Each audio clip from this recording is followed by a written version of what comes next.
حاضرین جمعہ و عزیزان ملت اسلامیہ، اللہ تبارک و تعالیٰ کا بے پایہ شکر و احسان، اس کا کرم ہے کہ اس رب نے ہم تمام اولاد آدم کو اشرف المخلوقات انسان بنایا ہے، اور ساتھ ہی ساتھ اللہ رب العالمین نے ہم تمام لوگوں کو ایسے دین کی جانب رہنمائی فرمائی ہے جو دین تمام ادیان و مذاہب پر غالب آنے والا دین ہے، اور یہی دین اللہ رب العالمین کے نزدیک پسندیدہ اور محبوب ہے۔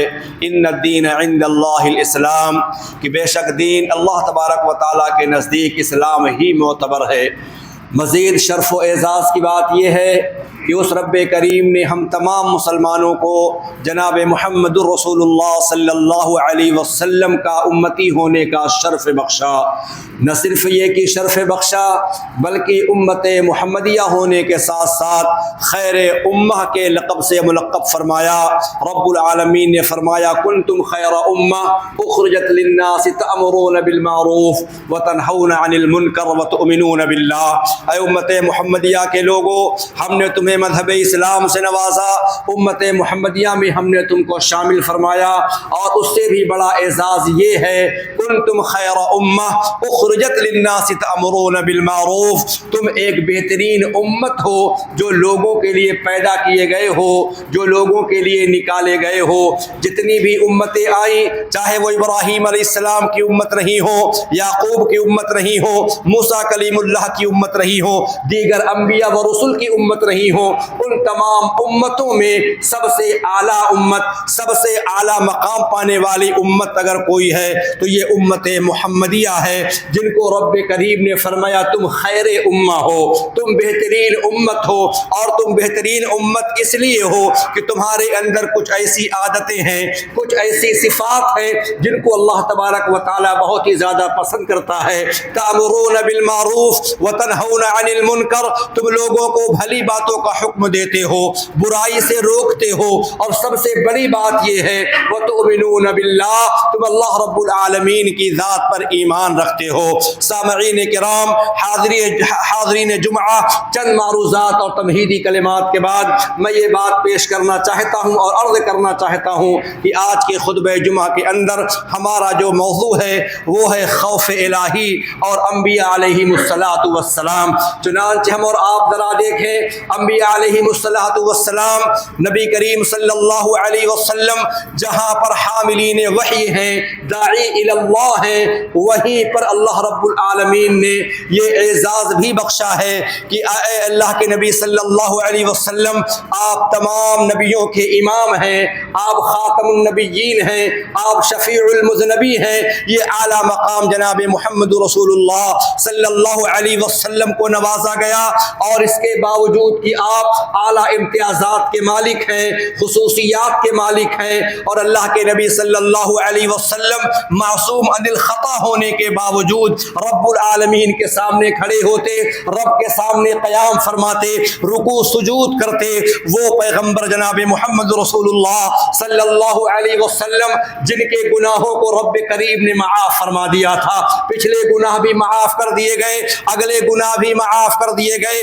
آپ کا مقام بہت ہی اعلیٰ ہے، بہت ہی اشرف آپ کا مقام ہے، لیکن جناب رسول کریم صلی اللہ علیہ وسلم کی یہ عادت شریفہ رہی ہے کہ جب آپ اللہ رب العالمین کے سامنے کھڑے ہوتے، آپ قیام فرماتے، آپ رکوع کرتے، آپ سجود کرتے، خوف الہی سے آپ لرزہ بر اندام ہو جاتے، آپ کی آنکھیں اشکبار ہو جاتی، آپ دیدہ ہو جاتے۔ چنانچہ اللہ رب العالمین نے جناب نبی کریم صلی اللہ علیہ وسلم کی امتیازات کا ذکر فرمایا، اور فرمایا یہ وہ نبی و رسول ہیں الذین یبلغون رسالات اللہ ویخشونہ ولا یخشون احدا الا اللہ۔ یہ انبیاء و رسول وہ لوگ ہیں جو اللہ رب العالمین کے کلام، اللہ رب العالمین کے پیغامات کو لوگوں تک پہنچایا کرتے ہیں، ویخشونہ، اللہ کے کلام کو پہنچانے کے ساتھ ساتھ یہ انبیاء و رسول، یہ نبی، یہ رسول، یہ پیغمبر اللہ رب العالمین سے ڈرنے والے، خوف رکھنے والے، ولا یخشونہ احدا الا اللہ، اللہ کے سوا کسی اور سے ڈرنے والے نہیں تھے۔ چنانچہ یہاں پر اللہ کے نبی اور دیگر انبیاء و رسول کے مقاصد کا ذکر فرمایا گیا، اور اسی کے بعد اللہ رب العالمین نے، ہم اور آپ ذرا غور کریں، اللہ رب العالمین نے سورہ مریم کے اندر بہت سارے نبیوں اور رسولوں کا تذکرہ فرمایا۔ آپ سورہ مریم کھولیں گے، زکریا علیہ السلام کا بیان، یحییٰ علیہ السلام کا ذکر ملے گا، عیسیٰ علیہ السلام کا ذکر ملے گا، ابراہیم علیہ السلام، یعقوب علیہ السلام، اسحاق علیہ السلام۔ آپ 5واں رکوع پڑھتے جائیں، 6واں رکوع پڑھتے جائیں، حضرت اسماعیل، حضرت ادریس، حضرت آدم، حضرت نوح علیہ السلام اور دیگر نبیوں کا ذکر کرنے کے بعد اللہ رب العالمین نے ایک پیغام دیا، ایک خبر دی، یہ انبیاء کی جماعت ہے، یہ رسول کی جماعت ہے، یہ معصوم عن الخطا ہے، لیکن ان کی علامت کیا ہے، ان کا شعار کیا ہے؟ اذا تتلی علیہم آیات الرحمن خروا سجدا وبکیا۔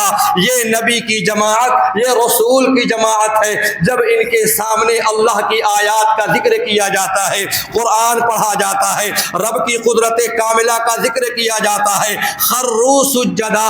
نبی ہے، رسول ہے، خلیل اللہ ہے، کلیم اللہ ہے، صفی اللہ ہے، عیسیٰ روح اللہ ہے، انبیاء و رسول کی جماعت ہے، رب العالمین کی آیات کا ذکر ہوا، خروا سجدا۔ یہ انبیاء و رسول رب العالمین کے سامنے سجدہ ریز ہو گئے۔ نہ صرف یہ کہ سجدہ ریز ہوئے، رب نے فرمایا وبکیا، رب العالمین کے خوف سے ان کی آنکھیں اشکبار ہو گئی، لرزہ بر اندام ہو گئے، آب دیدہ ہو گئے۔ یہ کن کا شعار ہے، یہ کن کی پہچان ہے؟ اللہ تبارک و تعالیٰ کیا پیغام دینا چاہتا ہے؟ اے میرے بندو، قرآن کریم کو پڑھو، نبیوں کے طریقے کو جانو، ان کے طریقوں کو سیکھو کہ رب کے سامنے کس خشوع خضوع کے ساتھ وہ رہا کرتے تھے، کس طریقے سے رکوع اور سجود کیا کرتے تھے کہ رب العالمین کی آیات، رب العالمین کی نشانیوں کو یاد کر کے ان کی آنکھیں اشکبار ہو جاتی، وہ سجدہ ریز ہو جایا کرتے تھے۔ اور یہی صفت، یہی پہچان، یہی شعار رب العالمین نے اہل ایمان کی بھی بیان فرمائی ہے۔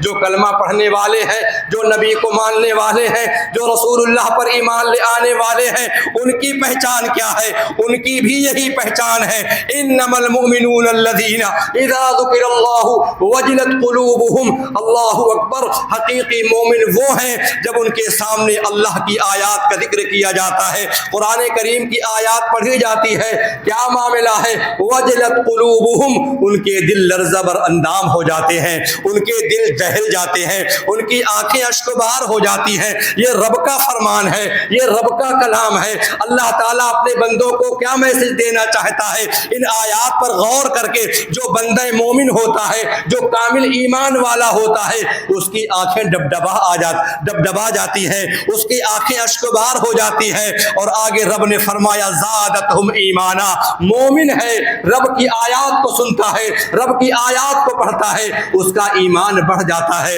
اس کا ایمان زیادہ ہو جاتا ہے۔ وعلی ربہم یتوکلون، رب العالمین کی ذات پر اور زیادہ وہ بھروسہ کرنے والا بن جاتا ہے۔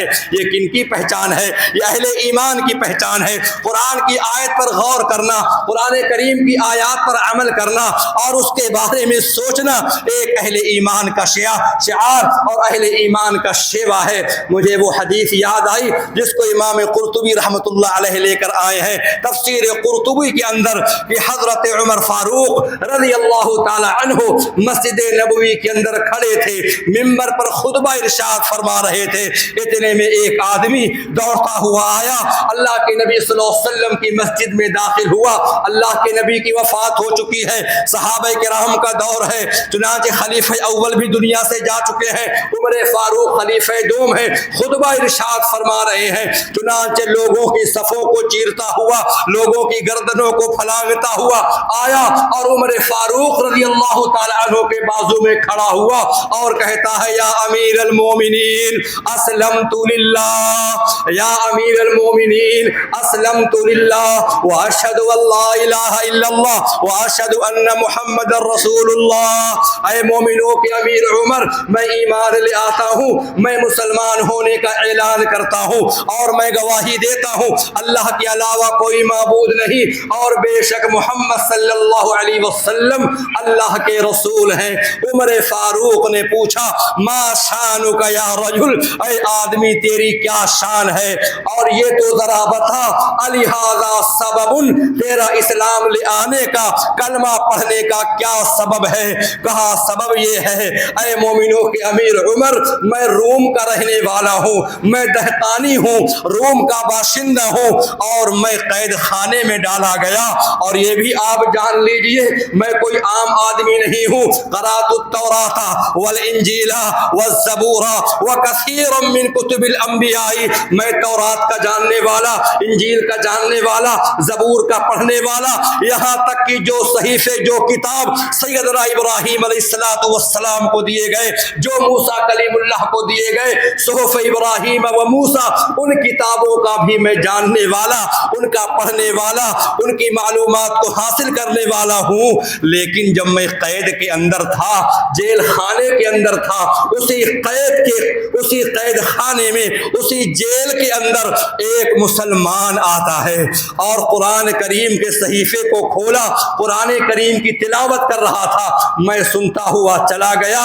یہاں تک کہ وہ مسلمان اس آیت پر پہنچا وَمَن يُطِعِ اللَّهَ وَرَسُولَهُ وَيَخْشَ اللَّهَ وَيَتَّقْهِ فَأُولَٰئِكَ هُمُ الْفَائِزُونَ، جو اللہ کی اطاعت کرے گا، رسول کی اطاعت کرے گا، وَمَن يُطِعِ اللَّهَ، جو اللہ کی اطاعت کرے، مفسرین نے لکھا ہے اللہ کی اطاعت یہ ہے فرائض کو بجا لائے، نماز پنجگانہ کا اہتمام کرے، روزہ رکھے، صاحب مال ہے تو زکوٰۃ ادا کرے، صاحب حیثیت ہے حج بیت اللہ کرے، وَرَسُولَهُ، اور اللہ کے نبی کی سنتوں کی وہ اطاعت کرے، وَيَخْشَ اللَّهَ، اور وہ اللہ سے ڈرتا رہے، جو اس سے گناہ ماضی میں ہو چکے ہیں، گزرے ہوئے زمانے میں جو فسق و فجور کیا ہے، جو معصیت و نافرمانی کی ہے، جو گناہوں کا ارتکاب کیا ہے، ان گناہوں کو سوچ کر کے وہ تمتمائے نہیں، گھمنڈ نہ کرے، بلکہ ان پر ندامت کے آنسو بہائے، وَيَتَّقْهِ، اور مستقبل کے بارے میں اپنے اندر وہ تقوی اختیار کرے، فَأُولَٰئِكَ هُمُ الْفَائِزُونَ، یہ وہ بندہ ہے جو کامیاب و کامراں ہونے والا ہے۔ واللہ جب میں نے اس آیت کو ایک مسلمان قیدی کے زبان سے میں نے سنا، میرے دل کی دنیا تبدیل ہو گئی، ایک آیت قرآن کی میری ہدایت کے لیے کافی و شافی ہو گئی، یہ ایک آیت ہے، رب کا ایک ہی فرمان ہے، اللہ اور اس کے رسول کی بات ماننے والا، گناہوں سے توبہ کر کے آنے والا اور مستقبل میں تقوی اختیار کرنے والا، وہی کامیاب و کامراں ہے۔ اس ایک آیت نے میرے ایمان کی کیفیت کو تبدیل کر دیا، اور میں نے پتہ پوچھا، مجھے خبر لگی اسلام کا مرکز، ایمان کا مرکز مدینہ ہے، میں قید خانے سے چھوڑا گیا، آزاد کیا گیا، میں سیدھا آپ کے پاس آیا ہوں، یہی میرا سبب ہے ایمان لے آنے کا۔ میرے بھائیوں، اس واقعے کو لا کر کے بتانا یہ چاہتا ہوں، ہدایت پانے کے لیے ایک آیت ہی کافی ہے، ہدایت پانے کے لیے، راہ راستے پر آنے کے لیے، صراط مستقیم پر گامزن ہونے کے لیے اگر بندہ اپنے دل کی گہرائیوں سے، اپنے دل کی گہرائیوں سے ان آیت کریمہ پہ غور و فکر کر لے، اس کی دل کی دنیا تبدیل ہو جایا کرتی ہے، اپنے گناہوں پر پشیماں ہو جایا کرتا ہے، اور پھر مستقبل میں گناہوں سے بچنے کا پختہ ارادہ وہ کر لیتا ہے۔ یہ کن کی جماعت ہے؟ انبیاء کی جماعت ہو گئی، اہل ایمان کی جماعت ہو گئی، جو قرآن کریم کی آیات پر غور و فکر کر کے ان کی آنکھیں اشکبار ہو جاتی ہیں، رو پڑتے ہیں، ان کا ایمان زیادہ ہو جاتا ہے۔ یہ تو انبیاء کی جماعت ہے، یہ اہل ایمان کی جماعت ہے۔ رب العالمین نے تو فرمایا وَهُم مِّن خَشْيَتِهِ مُشْفِقُونَ، وہ فرشتے، وہ ملائکہ جو آسمانوں پر ہیں اور جو ہمارے پاس بھی آ کر کے بیٹھا کرتے ہیں، اور آج بھی فرشتے یہاں پر موجود ہوں گے۔ ہمارا آپ کا ہر مسلمان کا یہ ایمان ہے۔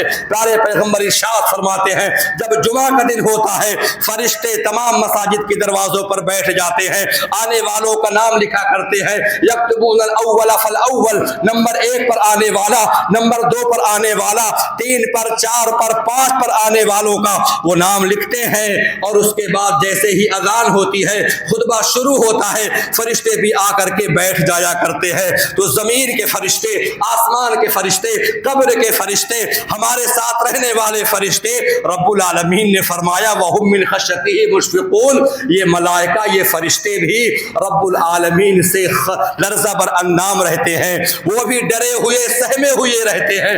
اللہ اکبر، لا یعصون اللہ ما امرہم، یہ وہ فرشتے ہیں جو رب کی نافرمانی نہیں کرتے ہیں، دن رات رب العالمین کی عبادت کرتے ہیں، عبادت سے اکتاتے نہیں ہیں، وہ بھی لرزہ بر اندام ہیں، وہ بھی ڈرے ہوئے ہیں، وہ بھی سہمے ہوئے ہیں۔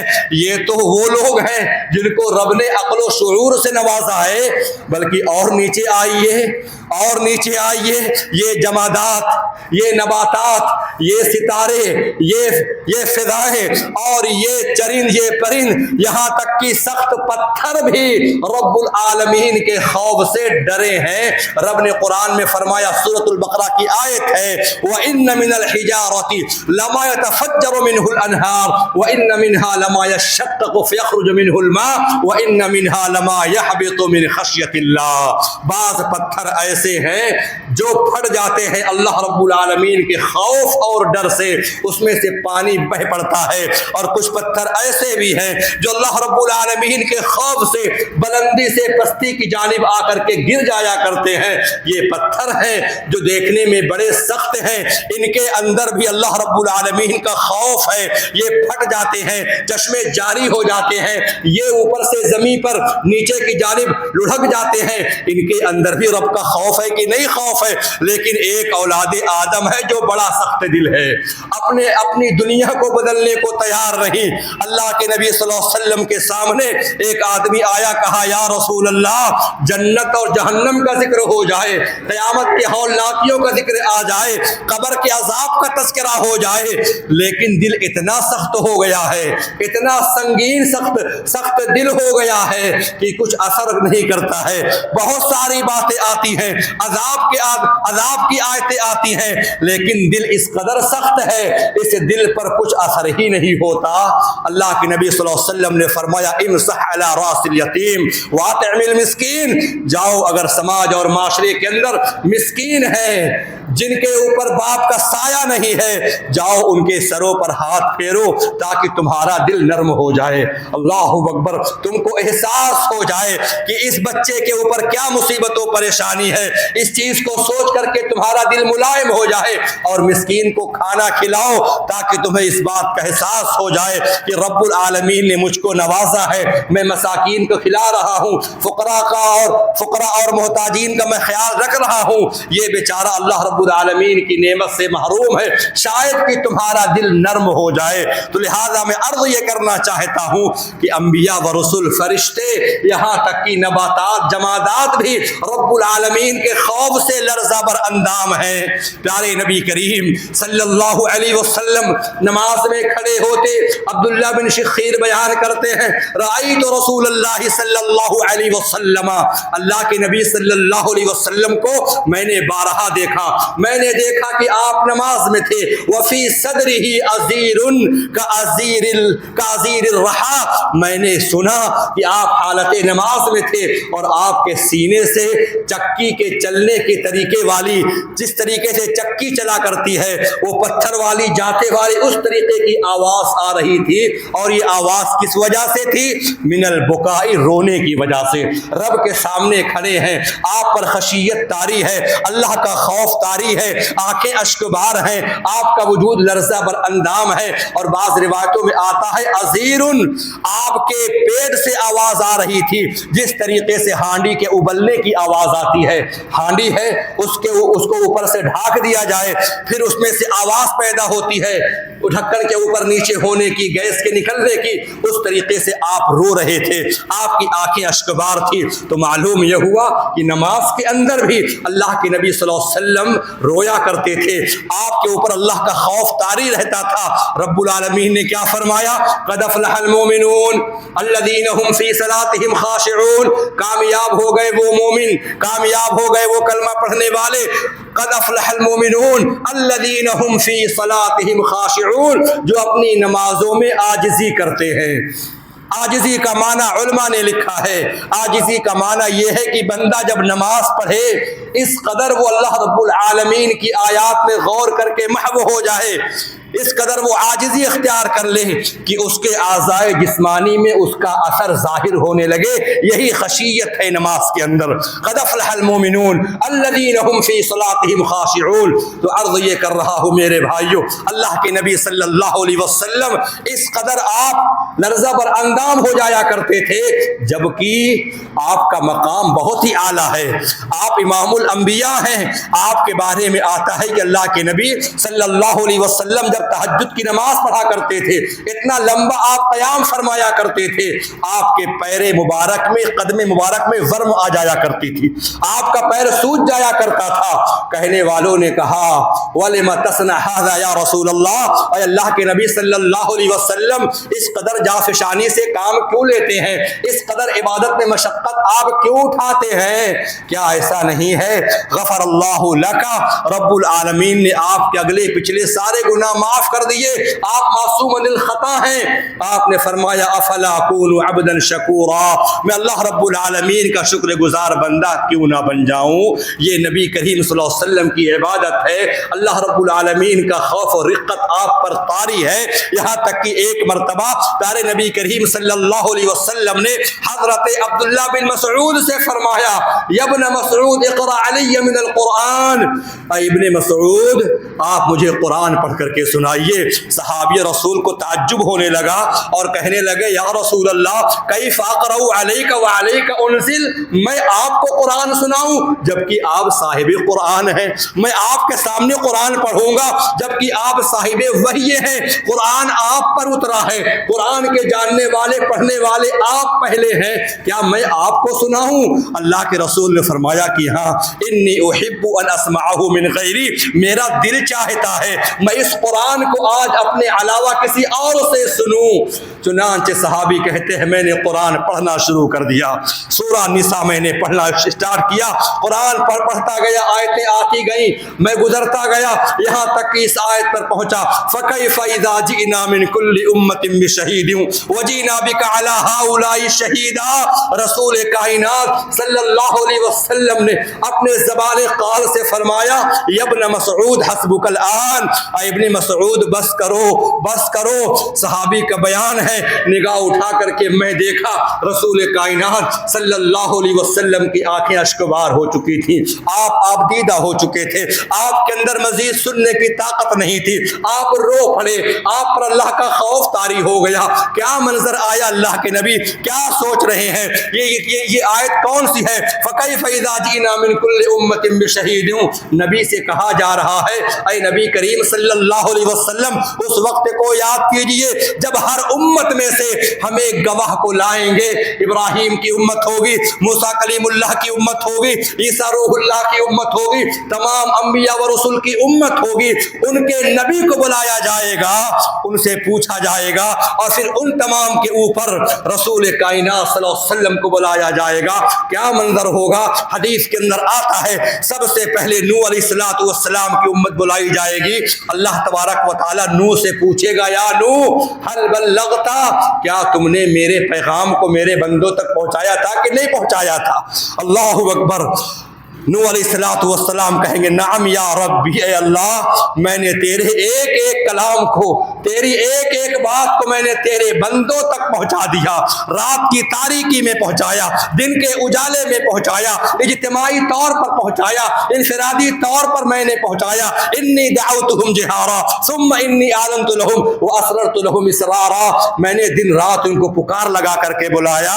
اب اللہ تبارک و تعالی حضرت نوح علیہ السلام کی امت سے پوچھے گا اے نوح کی امت ذرا یہ بتاؤ میرے پیغمبر نوح علیہ السلام نے میرے پیغام کو تم تک پہنچایا تھا کہ نہیں پہنچایا تھا؟ نوح کی فرمان امت انکار کر دے گی اور وہ کہے گی ما اتانا من نذیر، اے اللہ میرے پاس نوح کبھی بھی تیرا پیغام لے کر کے نہیں آئے تھے۔ اللہ تو سب جانتا ہے، اللہ علام الغیوب ہے، اللہ تعالیٰ امتحان لینا چاہ رہا تھا۔ اللہ تعالیٰ نے پوچھا کیا میرے پیغمبر نے میرے پیغام کو تم تک پہنچایا تھا؟ نوح کی امت نے کہا ما اتانا من نذیر، نوح کبھی بھی میرے پاس تیرا پیغام لے کر کے نہیں آئے۔ اللہ اکبر۔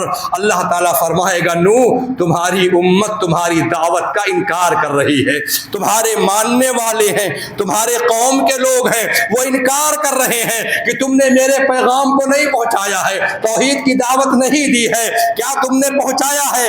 نوح علیہ السلام کہیں گے نعم یا ربی میں نے پہنچایا ہے۔ اللہ تعالیٰ پوچھے گا کوئی گواہ ہے؟ کوئی گواہ لے کر کے آؤ جو تمہارے بارے میں گواہی دے سکے، جو تمہارا شاہد ہو سکے۔ نوح علیہ السلام نگاہ اٹھائیں گے، تمام انبیاء ہوں گے، آدم صفی اللہ، ابراہیم خلیل اللہ، موسیٰ کلیم اللہ بھی ہوں گے، اسماعیل ذبیح اللہ بھی ہوں گے، تمام نبیوں اور رسولوں پر نگاہ دوڑائیں گے۔ اللہ نوح علیہ السلام کی نظر انتخاب جناب محمد رسول اللہ صلی اللہ علیہ وسلم پر جا کر کے مرکوز ہو جائے گی اور کہیں گے یا رب العالمین میں شاہد اور گواہ کے طور پر اس نبی کو پیش کرتا ہوں جو نبی آخر الزماں پیغمبر ہے، جو شافع محشر ہے، جو امام الانبیاء ہے، جو شفیع المذنبی ہے، جو بدر الدجا ہے، جو صدر العلا ہے، جو شمس الضحیٰ ہے، اس نبی کو میں بطور گواہ کے پیش کرتا ہوں۔ اللہ اکبر۔ رسول کائنات صلی اللہ علیہ وسلم اب وہاں پر پیش کیے جائیں گے گواہ بنا کر کے۔ رب نے اسی جانب اشارہ کیا تھا فَكَيْفَ إِذَا جِئْنَا مِنْ كُلِّ أُمَّةٍ بِشَهِيدٍ وَجِئْنَا بِكَ عَلَى هَؤُلَاءِ شَهِيدًا۔ اے نبی آپ کی کیا کیفیت ہوگی جب ہم آپ کی ذات کو، آپ کی شخصیت کو گزشتہ تمام امتوں کے اوپر گواہ بنا کر کے پیش کریں گے۔ اس وقت رسول رحمت جناب رسول کریم پیارے پیغمبر علیہ السلام وہاں پر گواہی پیش کریں گے۔ گواہی کیسے پیش کریں گے؟ الرحمن علم القرآن خلق الانسان علمہ البیان۔ یہ قرآن جو کتاب ہے مصدقا لما بین یدیہ ہے، پچھلی تمام امتوں کی تصدیق کرنے والی کتاب ہے۔ اس قرآن میں پڑھا ہے، آپ نے بھی پڑھا ہے اور نبی کریم صلی اللہ علیہ وسلم نے بھی پڑھا، ہم تمام لوگوں نے پڑھا ہے۔ کیا پڑھا ہے؟ حضرت نوح علیہ السلام نے اپنی قوم کو دعوت دی تھی کہ نہیں دعوت دی تھی؟ وَلَقَدْ أَرْسَلْنَا نُوحًا إِلَىٰ قَوْمِهِ فَلَبِثَ فِيهِمْ أَلْفَ سَنَةٍ إِلَّا 50 عَامًا۔ اے اللہ تیری کتاب قرآن میں لکھا ہے کہ نوح علیہ السلام نے اپنی قوم کو 950 برس تک تیری طرف بلاتے رہے، توحید کی دعوت دیتے رہے۔ تو ہم اور آپ ذرا غور کریں میرے بھائیوں، انبیاء و رسول نماز پڑھیں آنکھیں اشکبار ہو جائیں، قرآن سنیں ایمان بڑھ جائے، رکوع سجود میں جائیں لرزہ بر اندام ہو جائیں، تو نجات کس میں ہے؟ صحابی نے عقبہ بن عامر نے اللہ کے نبی صلی اللہ علیہ وسلم کے پاس آئے اور پوچھا تھا یا رسول اللہ من نجات یا رسول اللہ، اے اللہ کے نبی صلی اللہ علیہ وسلم نجات کس میں ہے، کس میں کامیابی ہے؟ اللہ کے نبی نے فرمایا اے عقبہ بن عامر امسک علیک لسانک، اپنی زبان کی حفاظت کرو، ولیسعک بیتک، اور جتنا ہو سکے فتنوں سے دور رہو، اپنے گھر میں بیٹھے رہو، فتنے میں نہ پڑو، وابکی علی خطیئتک، اے عقبہ بن عامر جو تم سے غلطیاں اور کوتاہیاں ہو چکی ہیں ان کے اوپر تم روتے رہا کرو۔ اللہ تبارک و تعالیٰ کو رونا بہت پسند ہے، ندامت کے آنسو بہت پسند ہے۔ علماء نے لکھا ہے کہ دکھوں کا علاج بھی رونا ہوا کرتا ہے۔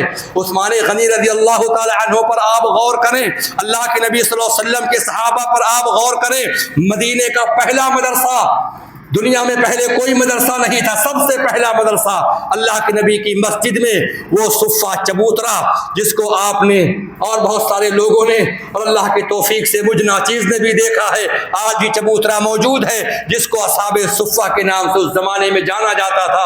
وہاں پر صحابہ بیٹھا کرتے تھے، نبی سے قرآن سیکھا کرتے تھے، دین سیکھا کرتے تھے۔ قرآن کریم کی آیت نازل ہوتی ہے افمن ھذا الحدیث تعجبون وتضحکون ولا تبکون وانتم صامدون۔ قرآن کریم کی آیات کو سن کر صحابہ رو پڑے، آنکھیں اشکبار ہو گئیں۔ اللہ کے نبی نے فرمایا لا یلج النار من بکا من خشیت اللہ، اللہ کے ڈر اور خوف سے رونے والا جو اللہ کے ڈر سے رو پڑے، اللہ رب العالمین کے خوف سے اس کی آنکھیں اشکبار ہو جائیں، اللہ تبارک و تعالیٰ اس کی آنسوؤں کی قدر کرتا ہے اور اللہ تعالیٰ اس کے گناہوں کو معاف کر دیتا ہے۔ نہ صرف یہ کہ گناہوں کو معاف کرتا ہے بلکہ اللہ تبارک و تعالیٰ اس کو جہنم سے بھی بچا لیتا ہے۔ اللہ تعالیٰ ہمیں اور آپ کو جہنم سے محفوظ۔ تو میرے بھائیوں، ہمیں اور آپ کو غور کرنا ہوگا، ہمیں اپنی اصلاح کرنی ہوگی۔ ندامت کے آنسو، اگر غلطیاں ہم سے ہوئی ہیں، کوتاہیاں ہوئی ہیں، ہم ان کے اوپر اپنے ندامت کے آنسو بہائیں، اپنی آنکھوں کو اشکبار کریں۔ اللہ تبارک و تعالیٰ کو ندامت کے آنسو بہت ہی زیادہ پسند ہے۔ اللہ تبارک و تعالیٰ ہمیں اور آپ کو کہنے سننے سے کہیں زیادہ عمل نیک کی توفیق عطا فرمائے۔ صحابہ کرام کی جماعت پر غور کرتے جائیں کہ کس قدر وہ گناہوں کو اور بہت سارے منازل کو سوچ کر کے وہ کس قدر رویا کرتے تھے۔ عثمان غنی کے بارے میں آپ نے سنا ہے، قبر کے پاس کھڑے ہوتے، اس قدر روتے کہ ان کی داڑھی مبارک، ان کا چہرہ آنسوؤں سے تر ہو جاتا۔ لوگ کہتے عثمان غنی یہ کون صحابی ہیں؟ یہ جنت کی بشارت والے ہیں، یہ داماد رسول ہیں۔ نبی نے کہا اشہد لک بالجنہ، اشہد لک بالجنہ، اے عثمان تم جنتی ہو، تم جنتی ہو، تم جنتی ہو۔ نبی کائنات نے فرمایا تھا ما ضر عثمان ما عمل بعد اليوم، اگر میرا عثمان کوئی نیکی نہ بھی کرے آج کے بعد تب بھی اس کو کوئی نقصان نہیں ہوگا۔ وہ صحابی اعلیٰ مقام پر فائز قبر کے پاس کھڑے ہوتے ہیں، آنکھیں اشکبار ہوتی ہیں۔ لوگوں نے کہا جہنم کا ذکر آ جائے، ان کے ہولناکیوں کا ذکر آ جائے، آپ نہیں روتے، لیکن قبر کو سوچ کر کے، قبر کے پاس آ کر کے اتنا کیوں روتے ہیں؟ کہتے ہیں کہ قبر آخرت کی منزلوں میں سے پہلی منزل ہے۔ اگر اللہ تعالی ہم میں سے ہر شخص کو یا کسی کو قبر سے عذاب قبر سے نجات دے دے گا تو اللہ تبارک و تعالیٰ اس کے لیے جو اور دیگر منازل ہیں وہ بھی آسان ہو جائیں گی۔ قبر کی پہلی منزل، قبر جو ہے پہلی منزل ہے آخرت کی، اگر اس میں انسان کامیاب ہو گیا تو دیگر اور اس کی جو منزلیں ہیں وہ بھی کامیاب ہو جائیں گی۔ اللہ تبارک و تعالی ہمیں اور آپ کو کتاب و سنت پر عمل کرنے کی توفیق عطا فرمائے۔ اللہ تبارک و تعالی ہمارے گناہوں کو معاف فرمائے۔ اللہ تعالی استقامت فی الدین عطا فرمائے۔ جو ہم میں بیمار ہیں اللہ انہیں شفاء کامل نصیب فرمائے۔ اللہ جو ہم میں بے نمازی ہیں ان کو تو نمازی بنا دے۔ اے اللہ سب کو توحید پر چلنے والا، سنت پر چلنے والا بنا دے، بدعات سے سب کو بچا لے۔ آمین یا رب العالمین۔